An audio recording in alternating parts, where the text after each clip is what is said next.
عزیز در خدمت شما هستیم با هواشناسی دایکندی.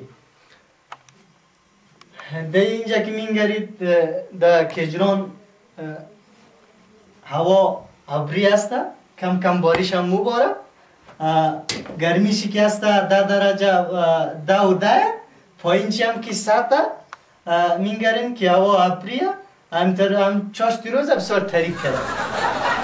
در کتی که باریم همه می رقم 40 بر 12 گرمیشی، پایینیشی هم که 20 بارندگی هم هست، چاشته تقریبا 100 درو یک میشه اونجا الیا بسیار اوره، کم کم باریش داره، دقیق یک دانه باریش میره.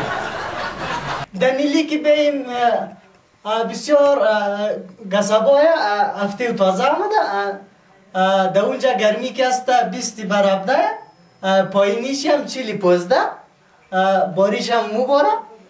در اینجا خنقن ولایت که موری دبله داشت بسیار باد کلونه، اما قصد باد است که بخی کلی ادام مباره در نیلی.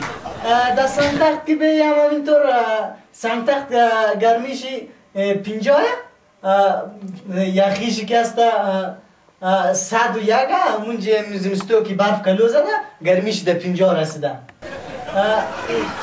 اور هم است اونجا بسیار تاریک کرده اور، اولی باریش نی است. بینندگانی عزیز در این طرح که می‌گرید شما در خیدیر هستم اینجا. در اینجا مو فعلا چیز نداری، خبرنگار ما نرفته، کدام نفر نداره، تازه رایی که یک نفر در بایسکی انشالله که بور یک 2 روز پاس که بیا باز هوایش رو ما در شما میگیم. هم در میرسید اشتالله 20 بر 12 گرمیشیه، پایینیشی هم که 90، ابرویش پرکنده، احتمال بارندگی، احتمال هفته هم هسته، یا هفته هم میشه یا بارندگی. این از اشتالله. در میرامور که میرسی، میرامور باد بسیار کلونه، باد بسیار کلونه، اونجا خو بسیار یخ هم هسته، پایین افتاده کم طرف تو اور هم هسته، هم قصد باده که مانای مردم پر باد بوده. همچون در شهرستان که میگه اور صافه، هیچ چیز دیده نمیشه. 40 بر 19 که هسته گرمیشیه، 20 بر 11 یخیشی، سادم 10 اونجا گسابا.